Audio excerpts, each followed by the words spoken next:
be able to get 10 million or so. Sorry, is my sound now okay? Oh, okay, thank you. Sorry for that.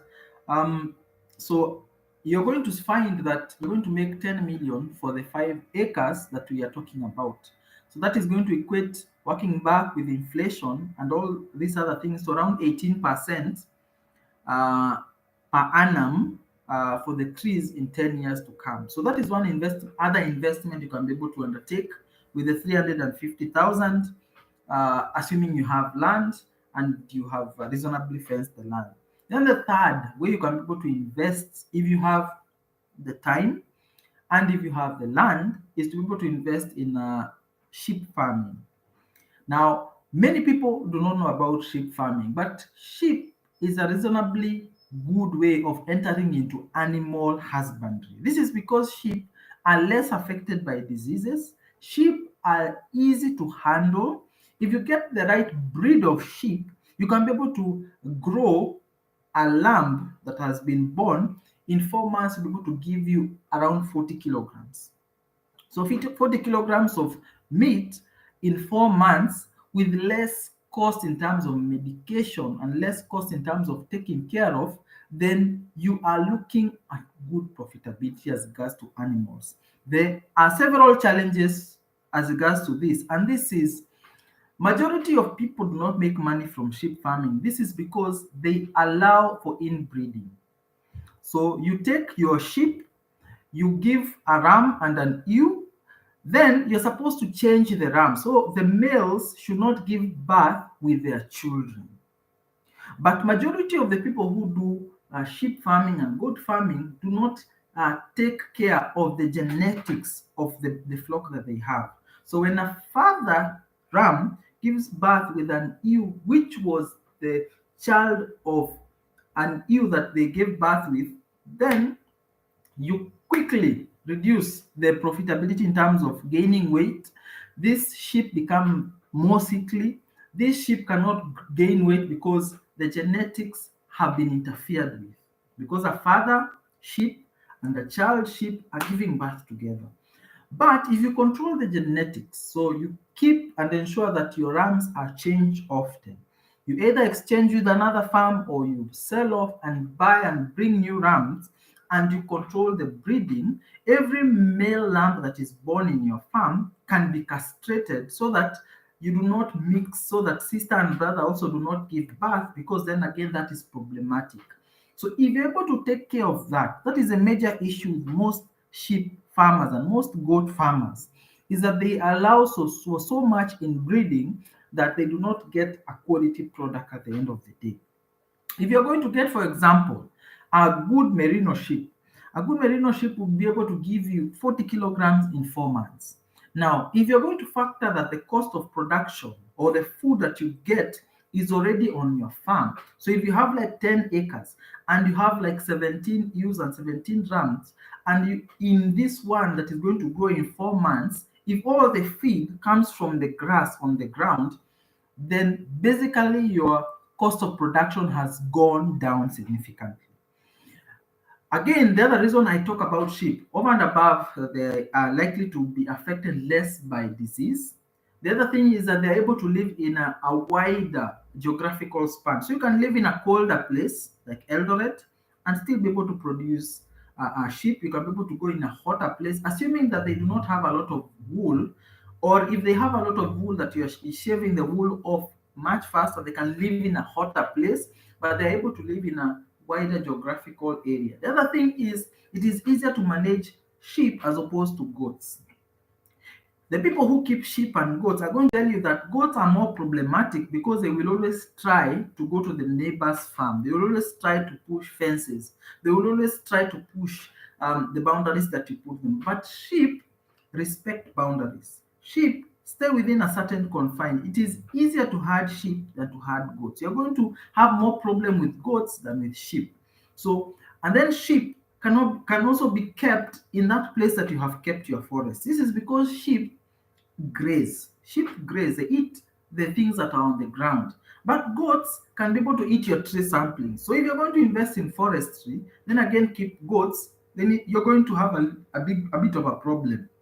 This is because the goats eat the tree saplings, and then you end up not being able to make anything. So tree saplings and goats don't work, but sheep and tree saplings can be able to work as long as they are above a certain height. So that is the third investment option that you can be able to undertake. So once you put in the sheep, the 350,000, a good breed, you can be able to get at least 17 animals. You can be able to get two males, and you can be able to get around 15 females. So 15 females, two males, then you are able to interchange within, if you're going to not consume your flock that year or sell your flock that year, by the second year, you will have doubled your flock. By the third year, you could have quadrupled your flock. So from 17, the second year could be having 30 something. But by the fourth year, by the third year, you could be having 60 something, 70 something sheep, if not more. And that is assuming that one female sheep is giving birth to one. But if they are well fed, they're more likely to produce more. This is because when sheep and goats are fed well, they can be able to produce double. They can be able to get twins. And if they're getting twins, they can also be able to wean off the young ones faster and be able to get pregnant again. But remember, the only way you're making money from sheep farming is by multiplication. The more they multiply, the more you have enough lambs getting into maturity, and the more meat you're able to sell. And you can be able to work out and be able to find that for the 40 kilograms that you're going to get and getting around 300 farm gate prices, you can be able to acquire 12,000 from a good breed and a good sized sheep that has only stayed for 4 months in your farm. People make losses in the following way. You keep a bad breed that takes a lot longer to mature. So by the time it is getting to a certain weight, the sheep is already old. So the meat is tough. So you cannot be able to sell this lamb meat as prime. This is because it's already tough. By the time it is getting to 8 months, which is when it's not a good breed and you have to feed it a lot, by the time it's getting to 8 months, it's already having tough meat. So when you go and try to get sellers for this meat, you get bad prices because beef and sheep meat and goat meat, you get premium prices when it is a good size. So bone to meat ratio is big and it is not tough meat. That is where you make your money. But a lot of people do not consider the breed. A lot of people do not consider how they keep their sheep. A lot of people do not factor the food. The food. Do not be like pastoralists who keep a lot of animals but have not factored into the equation how much food they already have. They have not factored into in the equation. If we have less food, what do we do? Do we cull our animals? Do we have less on our farm? Do we make sure that we plan and buy hay and keep hay and be able to engage other activities to be able to provide food for our flock? So ensure that you are well planned as regards to sheep farming. If you have the time, so you have the 350,000 that we are talking about, you have the time, and you have the land that we are talking about. So that is just an answer to a question that I received as regards to what do you invest in with 350,000 in Kenya. So yeah, any questions that anyone may have, I can also be able to answer as regards to that. Um, but I'm thankful for Zach and Ian. Thank you for joining the live stream. Yeah, I look forward to be able to do this a lot more. Zach is asking about the liquor business. Um, I do not have a lot of experience as regards to liquor, but talking to people, I can be able to share quite a few things that I've been able to note. The first thing is in where you're getting your product. Where you'll be able to get your product, people make money from the liquor business, not when they are selling, but when they are buying.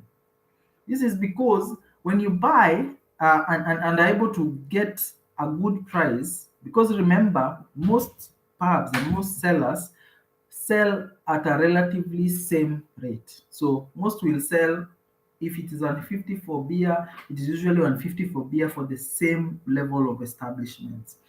It doesn't vary. So when you where you make your money is when you buy cheaply.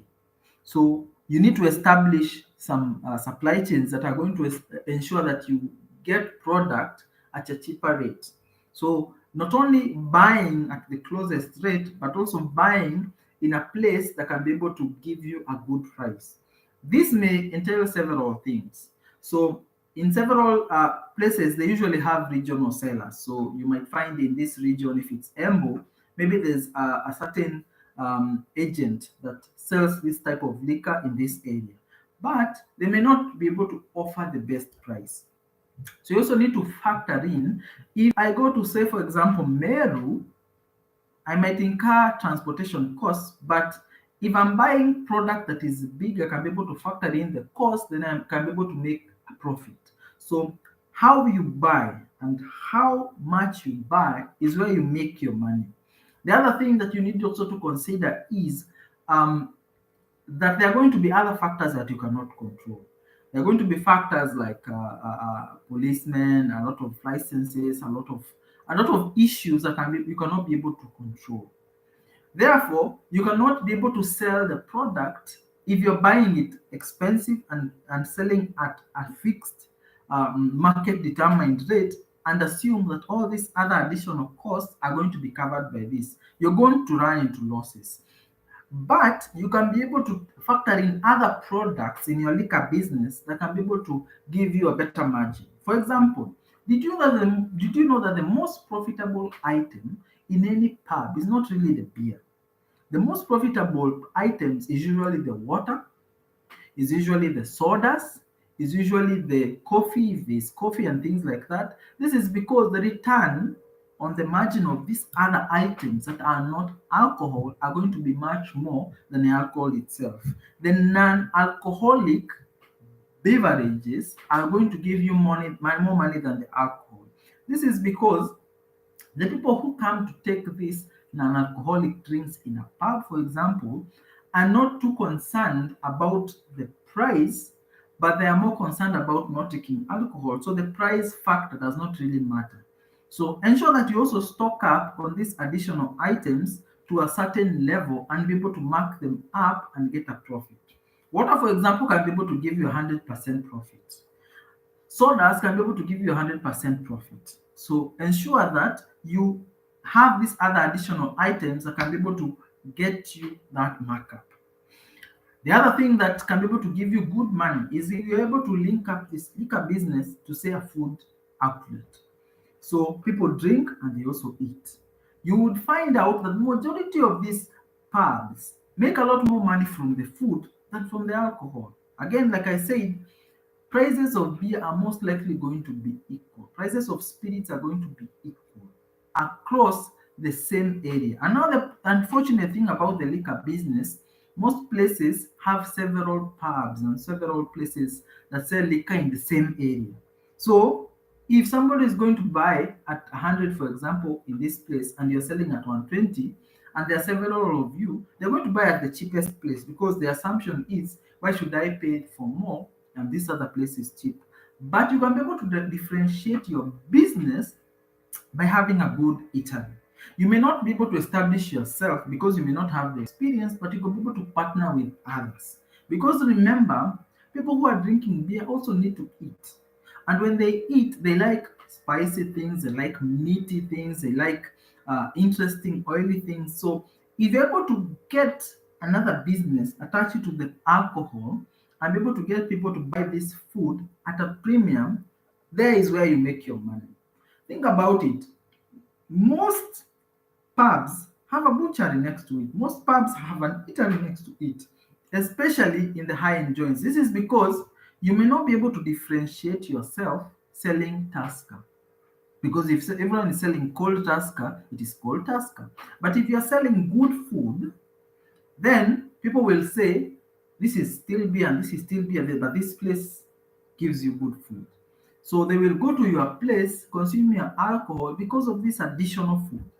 But majority of people do not think about that differentiation.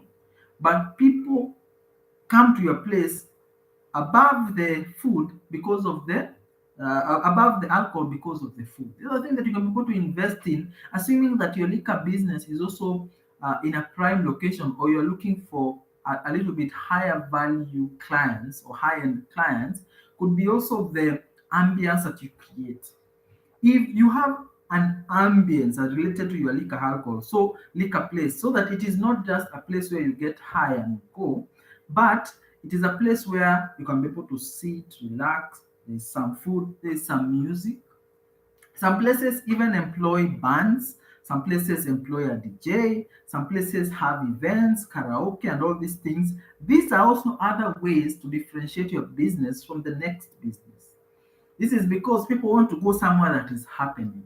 So if you have a way of making your place happening, if you have a way of improving your ambience for your business, then you're able to differentiate your business. This is because if you have a karaoke event, by the time somebody else establishes a karaoke event, you have already taken the business, and your business and your karaoke has been able to create a name. So that is the way you can be able to make your liquor business thrive.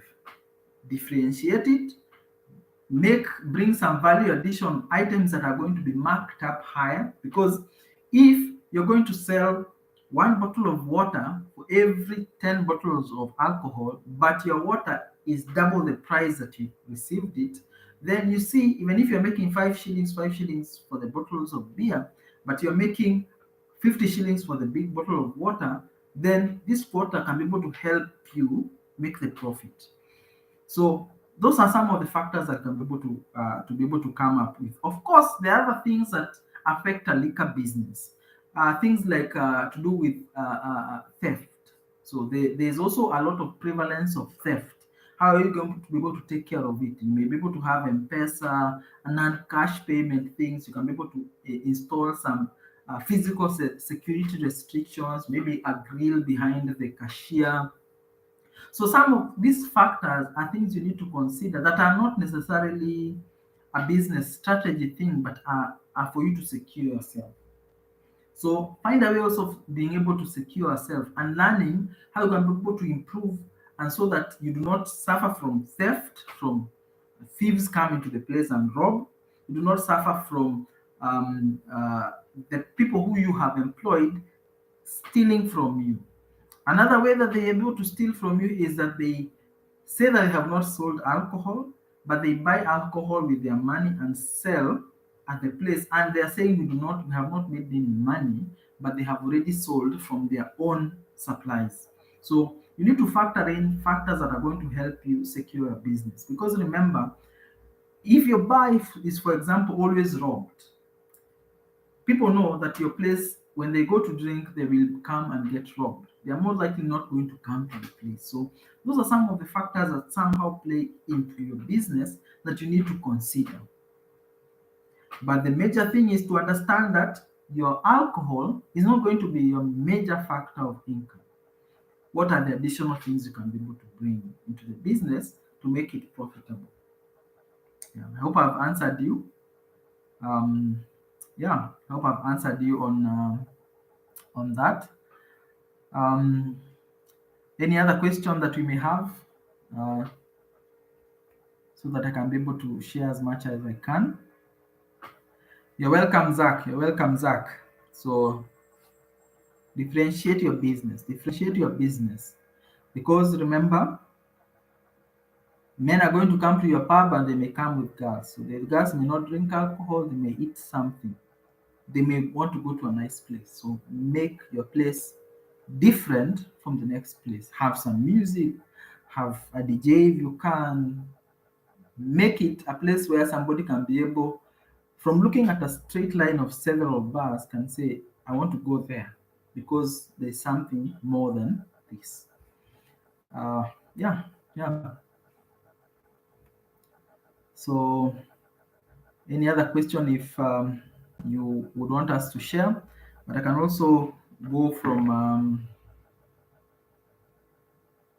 one of the questions that I've received. I received a while back, and that was talking about farming. It was also about farming. Somebody was asking, how does the cost as regards to farming and the reliability of farming as a business.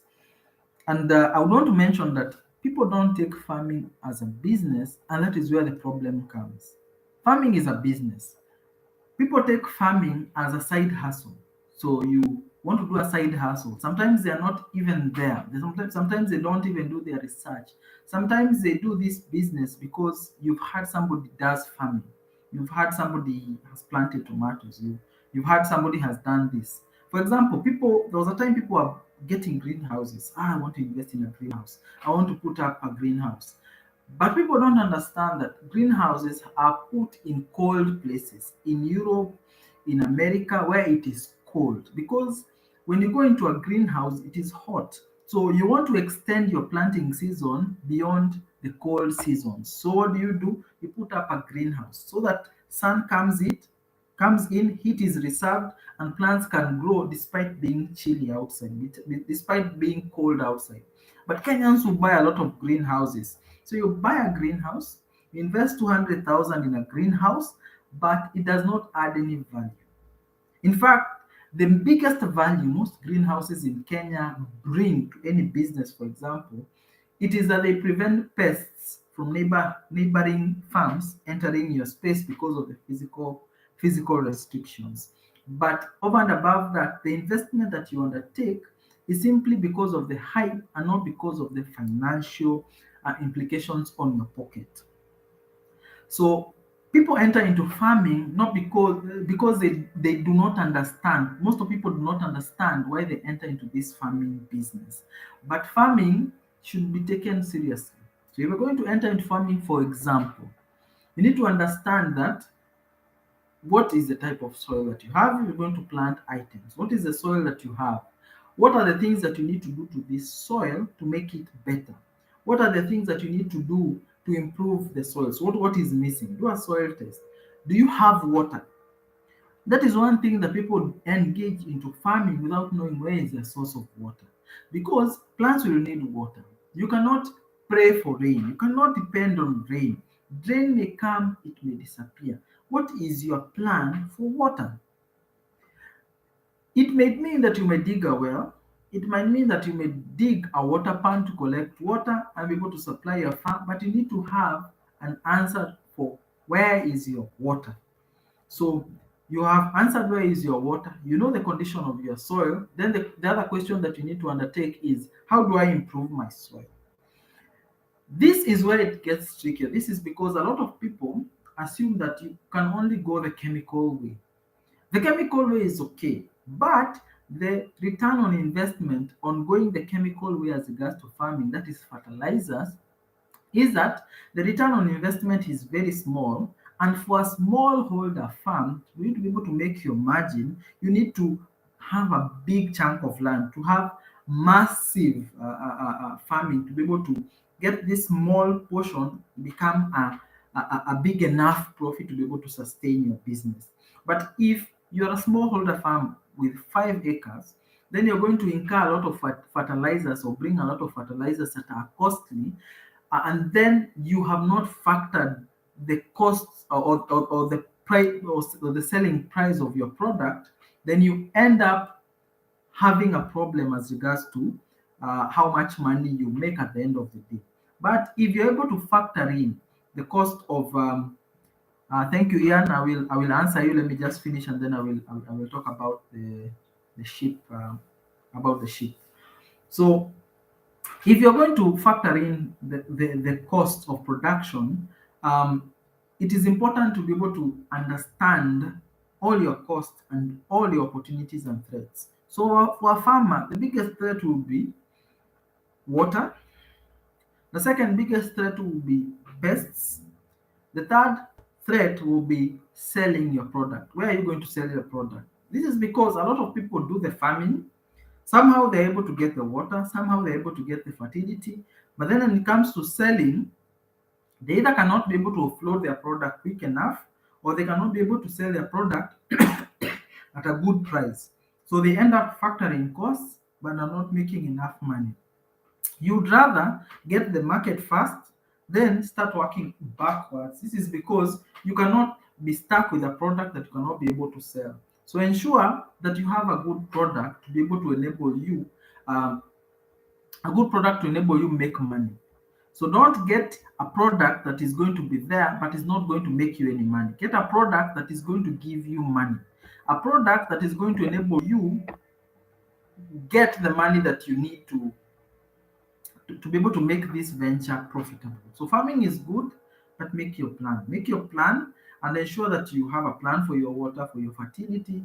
And fertility doesn't mean chemical only. It could mean manure. It could mean working with your chicken droppings and going around it. This is because you don't need to necessarily go the conventional way, especially if you do not have a big farm. Yeah, so Ian is asking about what age should I be looking at? So for initial purchase, and what is the cost?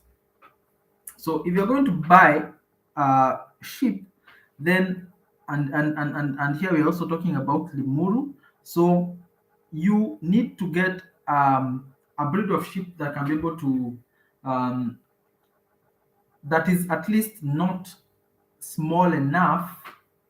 So your initial breed. So I'm assuming that you are buying and then getting them to rear them and then they give birth and go like that. So if you're going to get sheep from a place, then at least if you're going to factor in the distance of transportation, the sensitivity to adapting to the change, then you don't want very young sheep. So 3 months is okay. 3 month old sheep is okay. Sheep that have at least gone for at least a month and a half after they have stopped suckling milk from their mother. So if you're able to get 3 months, then it is good. Then the other thing that maybe you can be able to factor in is the cost. Do not go for the cheapest sheep. Go for the sheep and be able to identify breeders that can be able to give you sheep that have not mixed their genetics. So look at for a farm that is well managed. They can be able to tell you this sheep was born by this ram and this ewe. This sheep, this ram was got from this place and this. They have a bit of history because you're not going to buy one sheep for 18,000, 20,000 that has a mixed breed. You're not going to buy sheep in a sheep market. You're going to buy sheep from a breeder. This is because at least a breeder has some history. Because, like I told you, your biggest enemy in sheep farming is when the genetics are not identified. When you are buying a sheep, especially that are a product from a brother and sister got children, and that is the child that you're buying. Those are not the sheep that you want. So identify a breeder who can be able to identify the lineage of the sheep. Then sheep, the beauty about sheep that you do not need to get the high wool sheep, especially for Limuru. You can be able to get sheep. There is this South African breed of sheep that is doesn't have a lot of wool, because I can imagine if at the current price wool is not really fetching a good price, so you don't need the wool as much, but you need the meat. So there's this South African breed. Why am I forgetting the name? That doesn't have a lot of wool and doesn't have a long tail, but it has a big body, grows into a big body, and the rams usually are much larger. They can go up to 80 kilograms for a year-old ram. But I will look for the breed, the name of the breed. I seem to forget in the live stream. I think it's too much pressure. But I will send you I will write the name. There are several breeders in Kenya that can be able to do that. There's one in near Kajiado. There's another one in Ukambani, somewhere in Kangundo. But I'm sure there are several. The best thing that you can be able to do, so the cost can be able to factor in. The cost can be anywhere from 20,000 to 30,000 for ewes, that is female sheep. Then the males can go anywhere between 30,000 to 50,000. So 50,000 being a sheep that doesn't have too much history in Kenya, so probably recently imported, and maybe weight, the total weight of this ram can be able to go as high as 80. And there's a whole lineage. Maybe it was recently imported from South Africa, but if you get a good ram, could be around 30 to 40,000. Get a good ram, because a ram is what determines the physical characteristics of gaining weight. You want a ram that is going to give you a breed that is going to gain weight, because remember, you're going to sell this sheep. You want to sell this sheep when it is young and when it is heavy, when it has a big meat to bone ratio and the meat is tender. That is where you make your money. So getting a good ram that can be able to give you a offspring that is going to be good is better. And then exchanging or changing this ram over a period of time. So you sell this ram and then get another ram every 6 or so months. You could be able to ensure that you also get another breed. You could be able to exchange this. So what I usually advise people is buy the ewes in one farm and buy the ram in another farm. This is because the chances of them having mixed are a lot harder.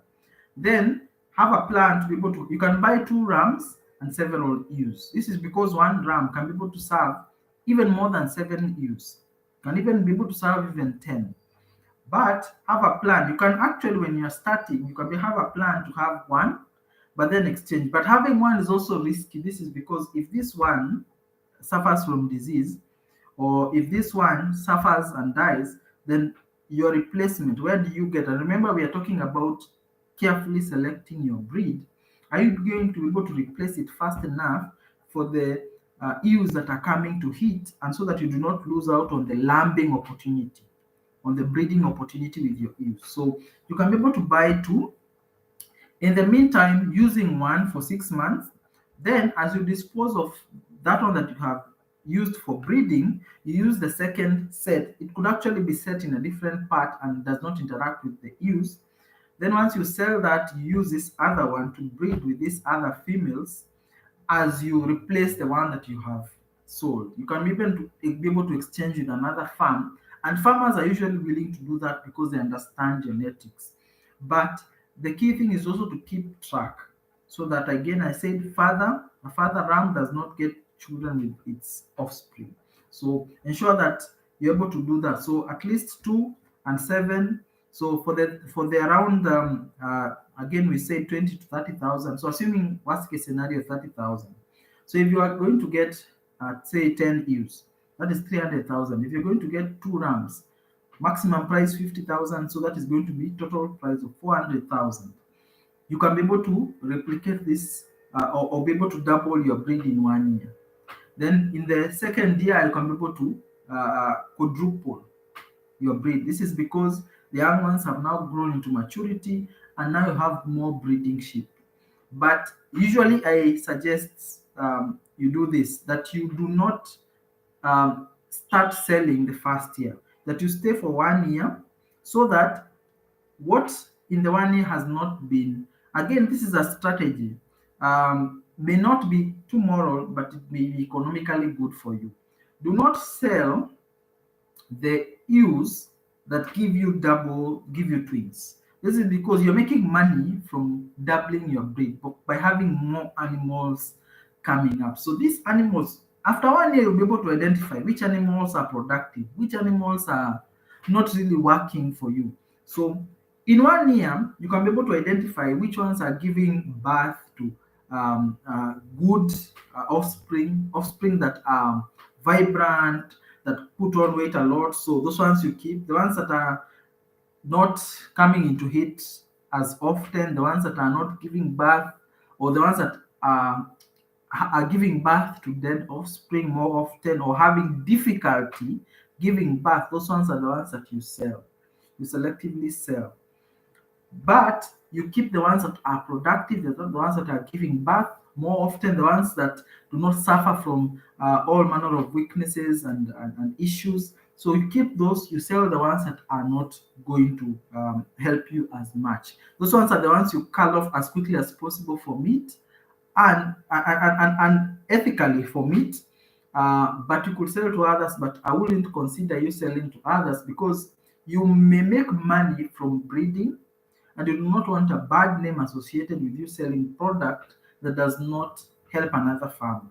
So because of that, I would consider you sell those ones that are not as productive towards meat, so that you keep the ones that are very productive. But be very keen on picking good rams, because good rams are the key to everything in this whole business plan as regards to farming sheep. They're the ones that are going to give you the money. A good ram equals a good offspring. A good ram that has good characteristics of putting on weight are the ones that are going to be transferred to your ewes. In fact, the people who breed animals are going to tell you that they may look for example, the ones who breed cows, they may look for local cows, but they look for high-end semen for AI, artificial insemination, AI. So they look for high quality semen, then they look for local cows if they want to change their breeds, but over a slow period of time. So the source of your sperm or your rams are going to be more important as you go into sheep farming. So I hope that I've answered your question, Ian. I will just send a comment on the specific breed, but it is not a wool. It is actually a mixed breed between two breeds of sheep, but it is locally available in Kenya and can be able to um, put on weight and grow well in Limuru. Again, sheep are also interesting because they are able to handle a lot of variation in terms of weather. They're not too affected by weather, unlike goats. Goats, don't put goats in Limuru as quickly because goats tend to suffer from a lot of colds and a lot of flu issues as regards to cold, but sheep are more likely to be able to uh, pick up and be good in a place like Limuru. Yeah, so I guess I do not have any more questions. Yeah, I hope to have this session every Monday from 7 p.m. East Africa time, and be able to engage and be able to answer any questions, and be able to elaborate. Any clarifications I can always send in the comment section. I will post this video, and have any additional comments and sections tackled in the next session. Or if any specific questions are asked, I can also be able to answer in this comment section. But yeah, it is nice to be able to share and speak to you. Any suggestions as regards to topics or questions, you can be able to send them to my Gmail, george.thefinanceguy@gmail.com. You can be able to leave them in the comment section from a previous live session, and you can be able to engage more as we talk and we share as regards to making money and finances and things like that. So thank you for your time, Ian, Zach, and the rest. Um, yeah, enjoy the rest of the evening. Thank you.